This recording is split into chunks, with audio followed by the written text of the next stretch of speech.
96 FM Mercury, informatif, inspiratif. Selamat pagi, selamat siang, sore, malam kalau Anda menonton YouTube channelnya. Tapi untuk sahabat-sahabat Mercury, selamat pagi, apa kabar? Senang bisa ketemu kembali hari ini Selasa tanggalnya 5 Juli.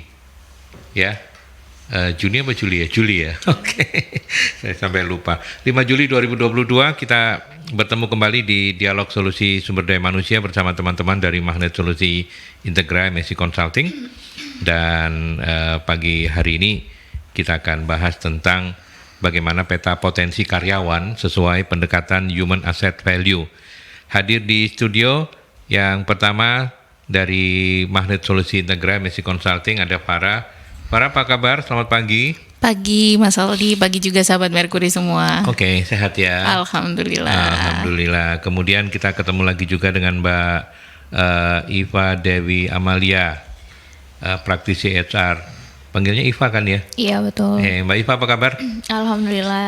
Salam baik. jumpa ya. Kita ketemu lagi ya. Kali yang kedua ini ya? Iya betul, yang kedua kali. Oke. Seneng teman-teman sehat-sehat semua. Dan saya mulai dari Farah dulu. Apa itu human asset value? Oke, ngomongin human asset value ini sebenarnya kaitan besarnya dengan talent management gitu, Mas Aldi. Dikenal dengan HAV gitu ya. Jadi HAV Bukan ini HIV ya? bukan. Jadi HAV ini adalah sebuah metode atau pendekatan gitu ya, di mana ini digunakan untuk memetakan potensi ataupun talenta karyawan gitu. Okay. Jadi nanti ada petanya gitu. Jadi ini kayak apa namanya? Kayak sudah ada pakemnya gitu ya? Betul. Jadi nanti lebih jelasnya itu memang nanti di dalamnya akan ada matriks, di mana itu di dalam matriks itu ada box-box yang mana diisi dengan potensi-potensi ataupun karyawan-karyawan sesuai dengan potensi dan kinerjanya gitu. Kalau di di dalam penerapannya di perusahaan seperti apa ini? Oke, jadi penerapannya yang tadi saya informasikan bahwa itu berhubungannya dengan talent management gitu ya. Jadi perusahaan itu akan melakukan ini ya Mas, apa namanya, HAV ini itu untuk melihat karyawan ini tuh cocoknya di posisi mana sih gitu, potensinya seperti apa, dan juga kinerjanya seperti apa gitu. Dan di dalam HAV sendiri itu memang ada kategori yang tadi saya informasikan.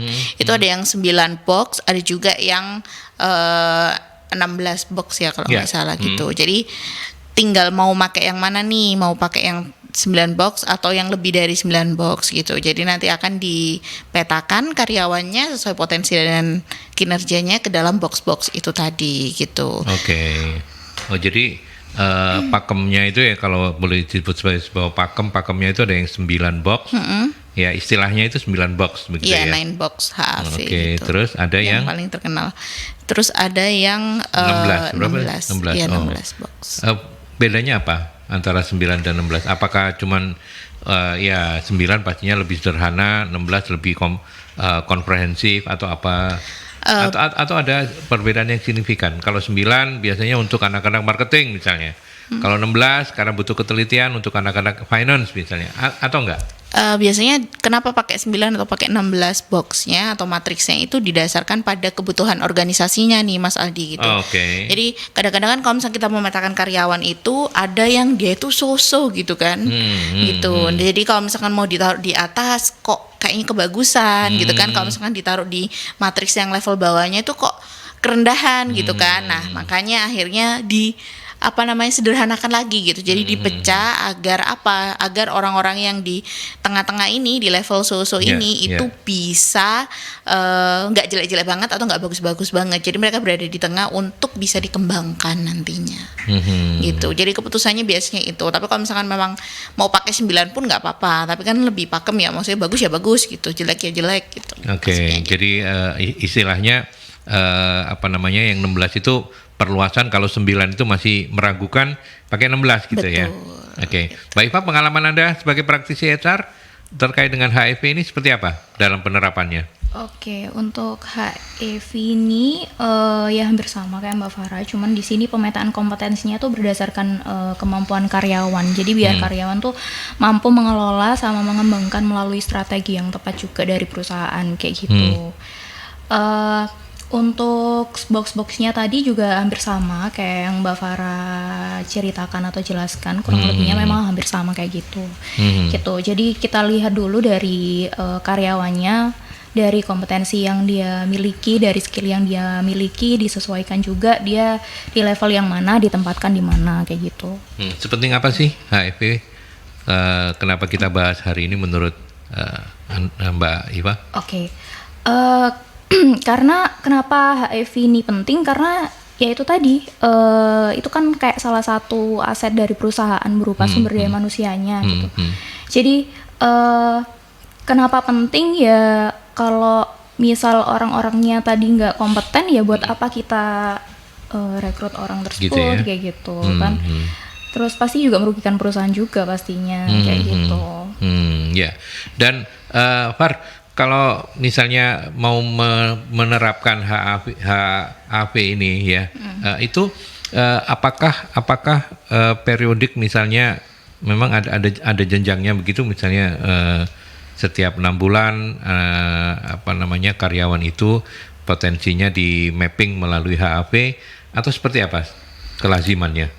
Biasanya sih nggak ada batas waktunya sih, Oh, gitu ya? Mas Aldi. Jadi cuman memang HAV ini dilakukan misalkan satu momen gitu ya, memang untuk melihat di mana sih posisinya nih karyawan-karyawan ini, apakah di memang matriks yang dia bisa dikembangkan gitu, atau yang memang dia sudah nggak perform terus potensinya juga nggak ada gitu kan. Gitu ya? Yang kembali lagi sebenarnya kan human asset value itu asumsinya adalah orang awam sekarang bilang SDM itu aset gitu kan, sudah ngomongnya udah investasi, udah bukan biaya gitu, bukan yang seperti itu. Tapi tunggu dulu gitu kan, misalnya sebenarnya mana yang menjadi aset lah. Kalau misalkan karyawannya yang kalau sebutan yang paling jelek di matriks itu yang paling buruk gitu ya, itu di deadhood. Jadi dia nggak perform dan juga nggak ada potensi atau kompetensinya juga nggak mumpuni gitu. Nah itu ngapain kan dipertahankan gitu, itu jadi beban perusahaan juga. Tapi untuk periode waktunya memang nggak ada, cuman kalau misalkan sesuai ada ini aja ya, sesuai kebutuhan. Jadi kalau misalkan ada karyawan baru, kita kan misalkan satu perusahaan nih udah di di mapping nih, udah dimasukin HAV-nya gitu kan. Nah nanti kalau misalkan ada orang baru masuk gitu ya, kita bisa langsung petakan juga gitu. Jadi kan karena yang lain sudah terpetakan, berarti tinggal yang orang-orang baru aja yang terpetakan. Oke, baik, kita ke penelpon. Selamat pagi Mercury. Selamat pagi. Assalamualaikum warahmatullahi wabarakatuh. Waalaikumsalam Pak Sumarwito, apa kabar? Baik. Sehat ya? Sehat. Ini Alhamdulillah. penempatan karyawan ya. Ya, itu kan teori ini ngono. Teori ini, tapi prakteknya saya sebagai pemilik perusahaan, iya toh, dan ada yang bagian ngurusi karyawan atau apa, itu pasti sulit menerapkan itu kalau ada tekanan. Contoh, tokoh pejabat, kenalan, terus dulur, iya toh. Iki lho anakku, ini lho ponakanku, dekan kini, iya toh. Ono penjabat sing ngasih izin kita perusahaan. Masa, gak iso, harus gini. Kok gak cocok anakmu, nggak bisa gitu. Ya, jadi kalau gitu ya apa caranya itu ya apa? Nggak ada. Ya cuma kadang-kadang dia itu cuma ada di boneka, tetap didampingi orang. Iya toh. Jadi itu kadang-kadang dia itu nggak kerja tapi jenengnya kepala bagian apa marketing ngomongnya gitu. Atau customer service, ayu, cantik, ganteng, tapi goblok ya apa? Jadi mantap. Ya bingung aku ya kan. Ya, ayu sedap dipandang tapi goblok kayak gitu lah. Itu gimana gitu? Gak bisa itu teori ya diomongin itu. Terima kasih. Assalamualaikum warahmatullahi wabarakatuh. Waalaikumsalam. Mantap sekali ya, 2 kali. Untung cuma 2 kali ya. Kalau 10 kali jadi wah kita ketularan nanti. Oke, saya ke Mbak Iva dulu. Mbak Iva, apa yang disampaikan oleh Pak Sumarwito ini bukan mengada-ada. Artinya itu adalah kelaziman yang selama ini terjadi. Nah, mungkin juga kita mau nanya nanti bagaimana kiat-kiatnya supaya teman-teman HR ini tidak under pressure begitu. Oke. Jadi ketika saya menjawab pertanyaan dari Pak Sumarwito. Oke. Jadi ketika ada kerabat yang merekomendasikan ini anakku, ini saudaraku atau apa, nggak apa-apa, kita ambil aja dulu yang bersangkutan, kita tes dulu. Jadi biar kita tuh tahu level untuk anak ini sampai seberapa kayak gitu. Nah, terus setelah itu kita lihat dia bakatnya di mana, minatnya di mana. Jadi kita mendalami itu sampai memang benar-benar harus tahu seluk-beluk semuanya, dari kepribadiannya juga penting kayak gitu. Setelah itu baru kita tempatkan yang bersangkutan sesuai dengan peminatannya, bidangnya, skillnya, kompetensinya kayak gitu. Jadi dulu pernah saya ada case di perusahaan sebelumnya hampir sama kayak gitu. Jadi kebetulan owner punya saudara. Jadi kebetulan owner bilang ke saya, ini Bu Iva minta tolong di teskan. Jadi yang bersangkutan ini lebih kompeten, cocok di mana, gitu ya? Ditempatkan di mana. Saya mau orang ini masuk kayak gitu. Oke, jadi saya lakukan tes psikotes. Jadi ada tes IQ juga di situ. Terus ada tes untuk bakat minat orangnya. Jadi saya juga mengukur ketelitian orangnya kayak gitu juga. Terus saya juga mengetes kepribadian orangnya. Untuk di perusahaan biasanya kita pakai DISC, itu sudah tahu. Jadi orang ini penempatan di mana. Pada saat itu saya langsung infokan ke owner, orang ini kompeten mungkin di produksi, kayak gitu. Jadi hasil dari DISC-nya itu di bagian produksi kayak gitu. Jadi akhirnya itu yang saya sampaikan ke owner, ya orang itu akhirnya masuk dan sesuai dengan bakat dan minatnya dia gitu. Jadi kalau misal ini saudaraku tapi dia maunya ditempatkan di sini, itu nggak bisa. Jadi kita sampaikan di awal, kita harus sesuaikan dengan kompetensi yang ada dari yang bersangkutan, skillnya juga kayak gitu. Karena itu juga jatuhnya kalau kita masukkan sembarangan di beberapa perusahaan, takutnya malah merugikan perusahaan itu sendiri kan nantinya. Betul. Jadi merugikan orang lain, akhirnya ditambahkan job desk-nya ke sana di orang itu, jadi orang itu cuman kayak jadi pelaksana aja, nggak ngerti dia mau ngapain, skillnya bukan di tempat itu. Jadi itu penting banget sih untuk. Ya Pak Sumarwito. Hanya sampai disitulah peran HR begitu ya. Artinya kalau HR yang penting HR sudah menjalankan tugas dengan baik dan sudah melakukan SOP-nya sesuai dengan yang harus dikerjakan. Tapi kalau misalnya ada under pressure dan yang mengatakan wis gak apa-apa, ini perusahaan-perusahaanku rugi aku. Gimana Far? Ya sudah ya, lepas saja begitu ya. Nah itulah yang namanya HR gitu ya Mas Aldi. Jadi tugas besarnya HR itu adalah mengedukasi, mengedukasi karyawannya atau mengedukasi ownernya, yang punya gitu kan. Jadi kita bisa memberikan rekomendasi, kita proses aja sama seperti Mbak Eva tadi gitu ya. Tinggal kita rekomendasikan, ini nggak sesuai Pak gitu ya, atau ini sesuainya di sini Pak gitu. Nah untuk pengambilan keputusan itu tetap di owner. Kalau misalkan itu memang keputusan owner gitu kan. Cuman ini yang memang juga menjadi salah satu tantangan gitu Mas Aldi, menyambung ke HAV juga gitu kan. Jadi tantangan untuk implementasi HAV itu banyak, salah satunya juga terkait dengan komitmen perusahaan. Gimana sih perusahaan itu bisa komit gitu ya kalau misalkan menerapkan HAV sendiri gitu. Oke, baik. Terima kasih Pak Sumarwito. Silakan untuk Anda yang lain di belakang Pak Sumarwito nanti bisa bergabung di 0315620096 atau juga melalui WhatsApp di 0817300096. Kita break dulu ya. Kita ke pesan-pesan dulu.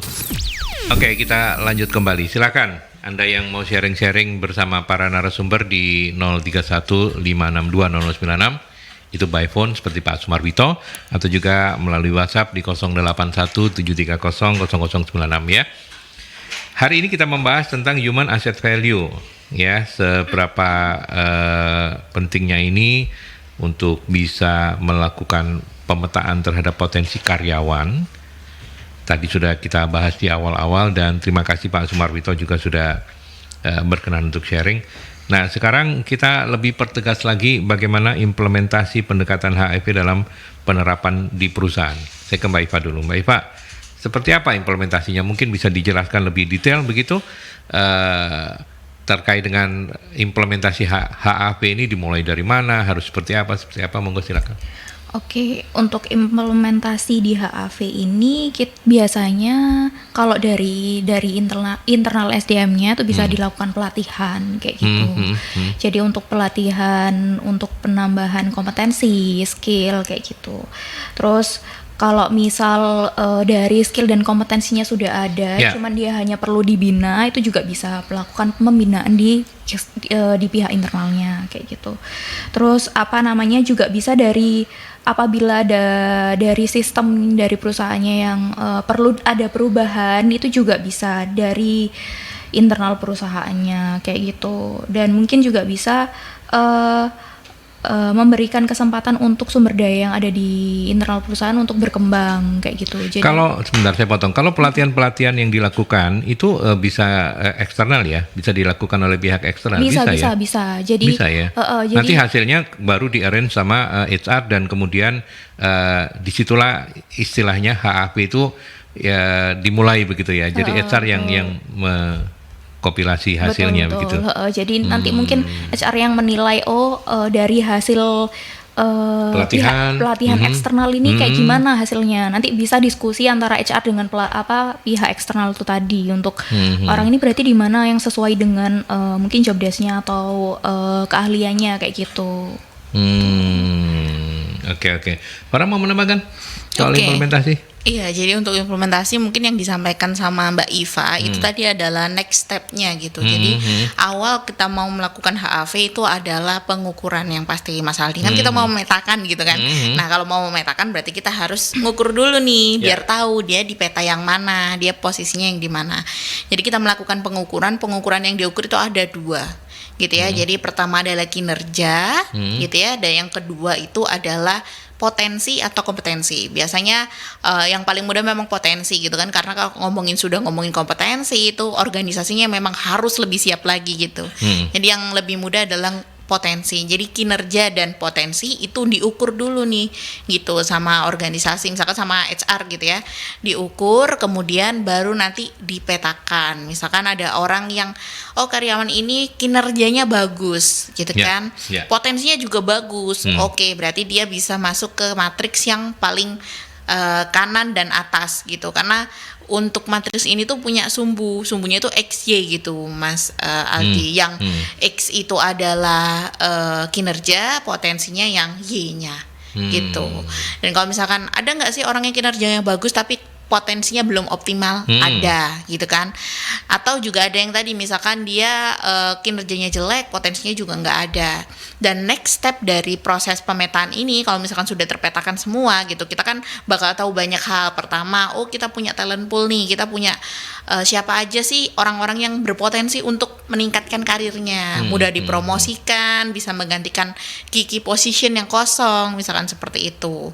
Atau mungkin orang-orang yang butuh dikembangkan gitu kan, sebenarnya dia oke nih kinerjanya tapi potensinya ada yang kurang gitu. Nah itu nanti next stepnya masuk ke Mbak Iva, jadi bisa di training, bisa di coaching, bisa di mentoring gitu. Itu proses selanjutannya, itu implementasi yang HAV-nya.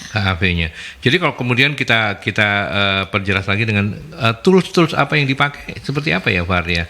Mungkin ada pelatihannya, ada data-datanya dia juga, seperti apa? Oke, jadi toolsnya yang pasti data karyawan dulu gitu ya.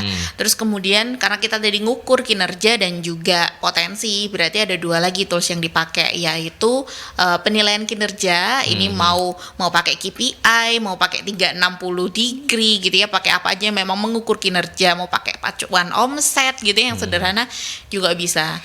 Terus kemudian karena kita ngukur potensi, nah ini diukur pakai psikotes Mas Aldi. Gitu. Kita bisa pakai psikotes, tapi kalau kompetensi bisa pakai asesmen kompetensi. Nah setelah itu tools lainnya ada tools untuk next stepnya, yaitu pengembangan. Jadi tadi yang disampaikan Mbak Iva itu bisa training, bisa workshop gitu ya, dan lain sebagainya gitu. Itu tools yang memang digunakan untuk HAV. Oke.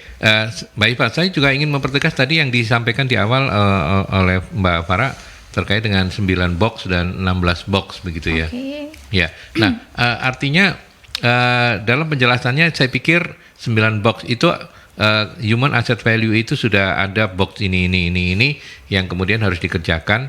Ternyata bisa dikembangkan juga bahkan dalam bentuk sampai pelatihan eksternal begitu ya.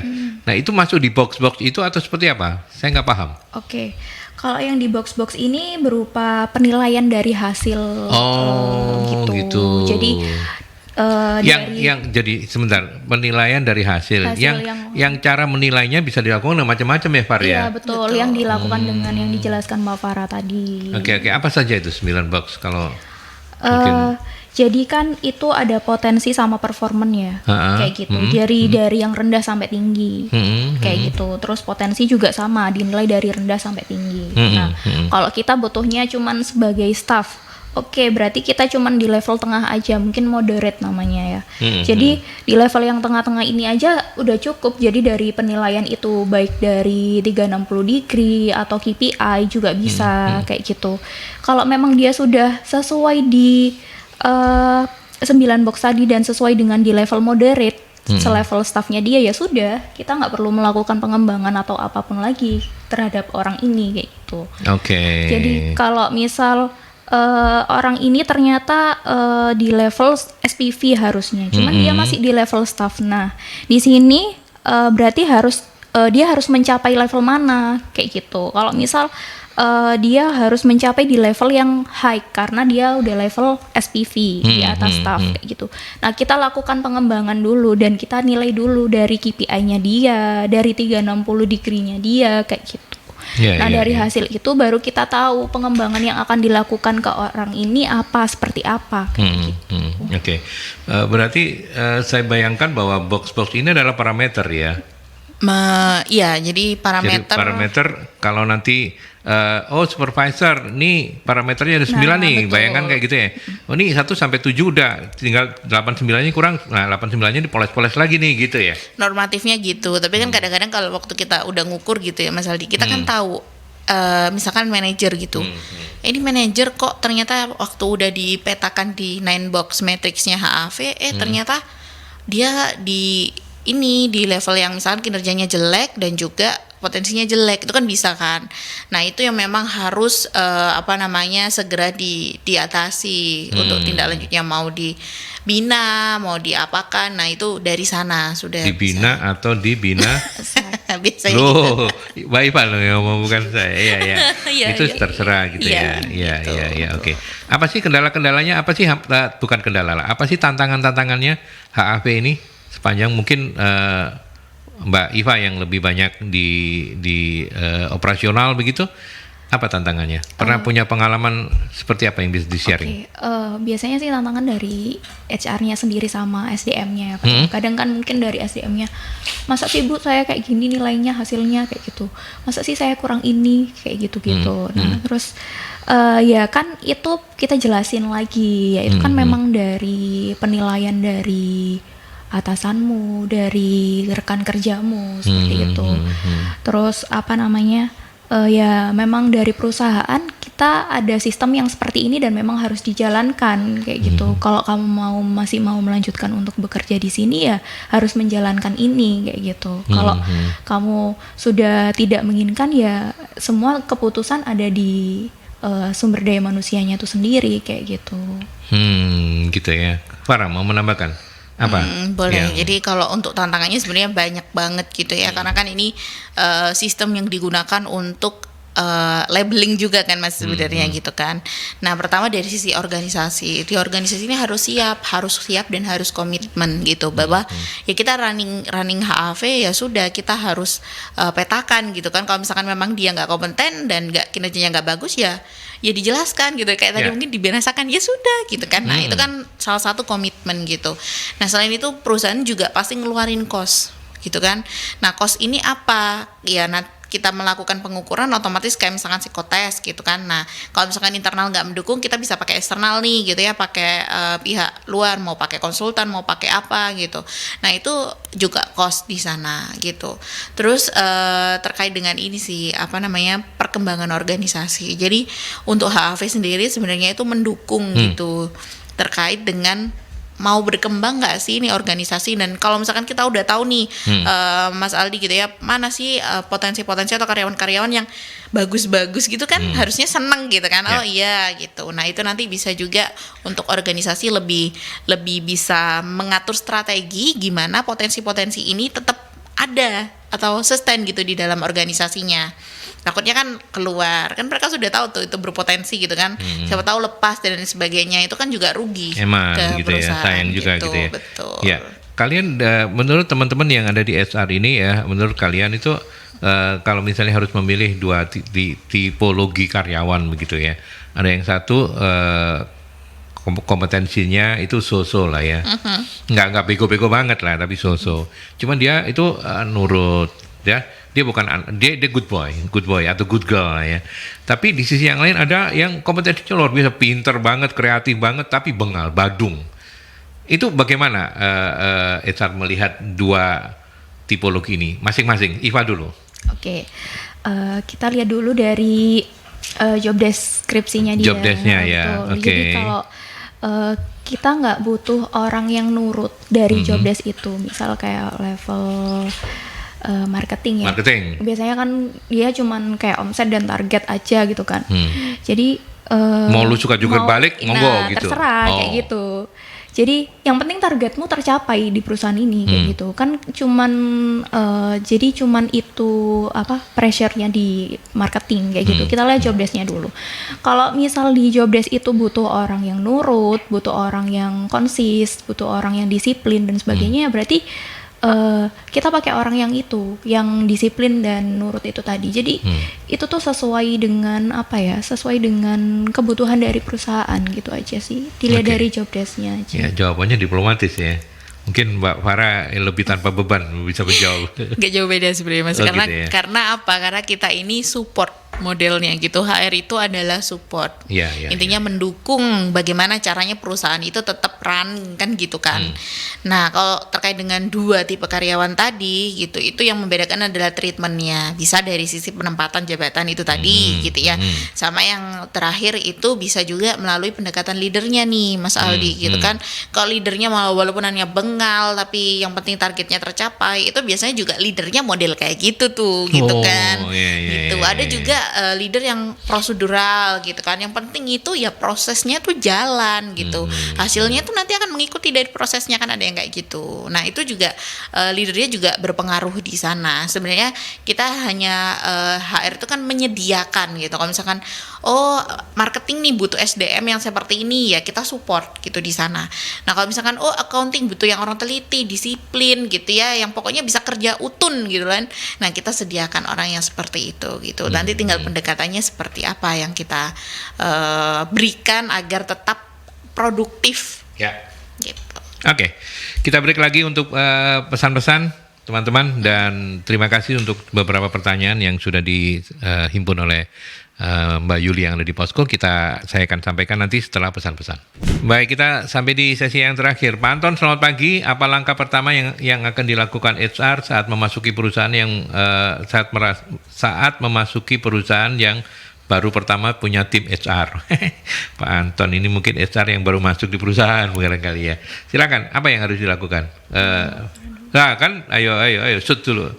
Farah dulu deh, Farah. Oke. Jadi kalau misalnya Farah HR, praktisi HR masuk ke sebuah perusahaan itu baru punya tim HR, apa yang Anda lakukan?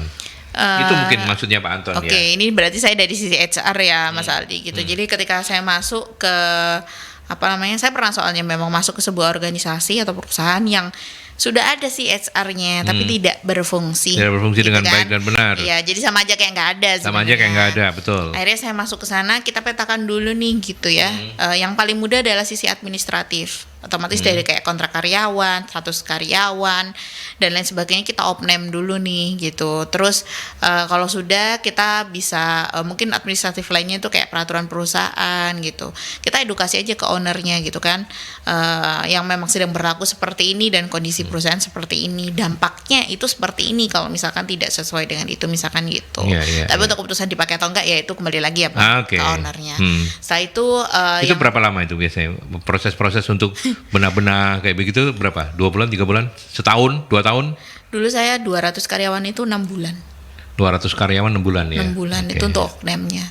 Terus setelah itu baru masuk ke sisi-sisi yang tadi. Kalau misalkan ngomongin HAV itu prosesnya mulai ke rekrutmen, kemudian pemetaan potensi karyawannya gitu kan. Nah, sampai nanti memang kita tahu nih orang-orang yang bisa mungkin dipromosikan atau ada pengembangan divisi baru gitu. Itu kita bisa ngomong nanti di sana trainingnya jalan atau enggak gitu. Tapi yang jelas kita masuk dulu, kita diagnosa dulu sebenarnya pincangnya di mana sih gitu. Tapi Oke. yang paling gampang ya administrasi dulu diselesaikan. Ya, administrasi ya. Kayak barang aja di stock of name ya. Ya, ya. Pak Iva mau menambahkan pengalaman Anda? Oke, kalau dari aku cuman cukup menambahkan aja di awal. Jadi memang dari awal untuk ada HR baru, tapi kita lihat kualifikasi dari HR yang baru ini. Jadi memang dia harus benar-benar kompeten di bidang HR ini kayak gitu. Soalnya kalau dia belum berpengalaman lama di bidang HR untuk kayak terkait yang Mbak Farah tadi sampaikan, administrasi, pemetaan dan sebagainya, dia pasti nanti bingung untuk memulainya tuh dari mana gitu. Jadi memang harus kualifikasi di awal ya, kita harus benar-benar merekrut orang HR ini yang benar-benar mampu untuk menghandle semua itu gitu. Gitu ya. Itu Pak Anton ya. Mudah-mudahan terjawab. Kalau enggak nanti silakan nanya lagi. Kemudian saya lanjut dengan Mbak Dinda. Parameter karyawan potensial itu seperti apa? Kayaknya para bos punya pemahaman yang berbeda soal ini. Ya kalau bos kan memang taunya ya like and dislike ya. Oh iya iki ketone apik iki. Yang ini gak sepiro apik iki gitu. Nah, silakan. Iva dulu, Mbak Iva. Tadi parameter ya. Ya, parameter untuk karyawan potensial. Oke. Apa yang bisa dilakukan? Saya mungkin bantu Mbak Dinda. Mungkin apa yang bisa dilakukan HR untuk meyakinkan owner supaya nggak like and dislike dengan melihat nih loh peta potensial karyawan sampean atau panjenengan gitu kira-kira ya pertanyaannya. Mudah-mudahan saya nggak salah. Oke, kalau memang di perusahaannya sudah ada KPI, mungkin bisa dilakukan itu. Jadi supaya pemetaan dilakukan, jadi biar tahu hasil KPI-nya karyawan ini seperti apa. Nah itu mungkin bisa disampaikan ke bosnya. Ini Pak, seperti ini. Kalau misal dari KPI-nya ternyata yang disukain bos ini kurang. Yang tidak disukain bos ini, yang tidak disukain bos ini ternyata lebih bagus kayak gitu ya, kita tetap sampaikan dari pihak HR-nya kayak gitu. Nah itu nanti tetap semua keputusan juga di owner, karena kita juga support gitu di perusahaan. Sebagai HR itu kan cuman support aja, cuman kita sampaikan hasilnya memang seperti ini Pak. Jadi kita menyampaikan ya memang harus transparan, harus terbuka. Hasilnya memang kayak gini dan ini seperti ini, gini-gini kita jelaskan semua ke owner kayak gitu. Oke. Farah mau menambahkan? Boleh. Jadi kalau untuk parameter potensi karyawan gitu yang ya. berpotensi. Karyawan yang berpotensi itu kalau pengukuran potensi biasanya kan memang pakai psikotes nih, Mas Aldi gitu ya. Dan psikotes itu merupakan tools yang terstandar sebenarnya. Jadi kita berikan aja gitu ke namanya owner atau ke atasan gitu ya. Ini Pak parameter yang digunakan di psikotes. Jadi nanti Bapak bisa melihat apakah memang potensinya tinggi, sedang gitu ya, rendah, itu ada dan bisa dikuantifikasikan. Jadi objektif dan terstandar Mas, itu untuk tes psikologinya gitu. Dan nanti untuk ngelihat reportnya gitu, nah itu nyambung bisa ke KPI. Jadi kalau misalkan dia berpotensi nih, terus habis itu kinerjanya bagus kan terbukti gitu ya. Tapi kalau misalkan namanya juga potensi itu bisa berubah Mas. Jadi itu hanyalah prediksi gitu kan, bahwa dia memang punya ini potensi, tapi potensinya belum tentu keluar kan gitu ya di organisasi itu. Nah nanti yang belum keluar ini yang akan ditindaklanjuti terkait dengan mungkin kenapa kok dia nggak perform gitu dan lain sebagainya gitu. Tapi sudah terstandar sih. Ya paling tidak menjawab pertanyaan dari Mbak Dinda. Fungsi HR itu untuk mengobjektifkan ya penilaian terhadap semua karyawan itu sama gitu ya. Pertanyaannya kurang lebih sama dari Pak Andi, tapi ini soal pengelolaan talent ya, pengelolaan mungkin karyawan maksudnya ini ya. Bagaimana caranya si karyawan mendapatkan kesempatan untuk mendapat kesempatan untuk mendapatkan ini. Oh, artinya mungkin potensi-potensi pengembangan lah ya. Itu gimana Isar? Apakah semua karyawan dipukul rata atau mungkin memang mau nggak mau suka nggak suka karena ini orientasinya adalah bisnis yang profit oriented, maka ya orang-orang yang paling berkompeten saja yang memang harus dikembangkan. Baik Pak. Oke. Kalau dari saya itu ya semua karyawan, jadi nggak harus yang kompeten. Kalau misal urgensi dari perusahaan ini apa nih yang mau ditingkatkan, misal dari omset atau target karena menurun atau seperti apa, otomatis yang kita lakukan untuk pemetaan ini berarti di bagian marketingnya dulu kayak gitu. Nah di bagian marketing ini kurangnya di mana dari SDM-nya kayak gitu. Nah, kalau sudah tahu dari penilaian di marketing kurangnya apa, pasti otomatis kita lakukan pemetaan yang sama seperti yang 9 box tadi. Jadi nah kalau misal dari beberapa karyawan ini ternyata sudah di level yang sesuai, tapi ada mungkin sisanya hanya di level yang masih kurang atau belum sesuai, ya itu yang kita lakukan pengembangan kayak gitu. Tapi di awal harus itu kemudian memberikan perlakuan yang sama ya kepada seluruh karyawan. Betul. Baru kemudian dari situ akan kelihatan mana yang memang kompetensinya lebih dari yang lain. Kalau implementasinya di perusahaan itu biasanya ini kita pakai mindset bahwa memang training pengembangan karyawan itu investasi ya Mas Aldi gitu ya. Jadi ada perusahaan yang punya wallet buat training. Jadi dia menyediakan ngebudgeting gitu.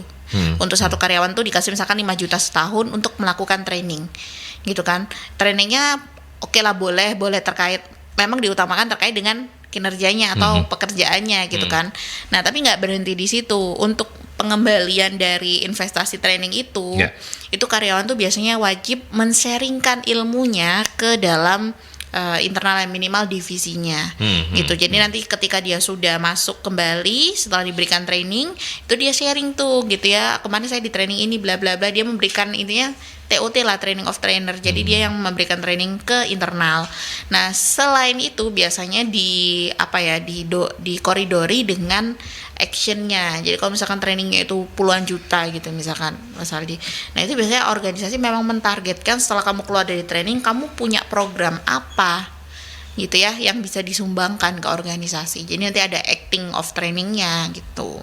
Biasanya itu gitu sih kalau memang ada budgeting, dan ini berlaku untuk semuanya gitu. Semua orang punya karena udah dibudgetin per orang berapa untuk pengembangan. Oke.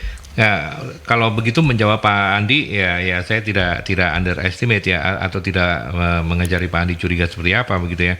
Kalau misalnya Pak Andi merasa tidak terkelola dengan baik untuk pengembangan potensinya, ya bisa nanya aja ke HR ya, kok saya enggak, kok yang lain dapat gitu ya. Pastinya kalau HR yang benar-benar HR pasti tidak akan memulai itu dengan like and dislike. Betul. Semuanya akan sama, bahwa kemudian ada yang lebih berpotensi dari yang satu dibanding yang lain ya.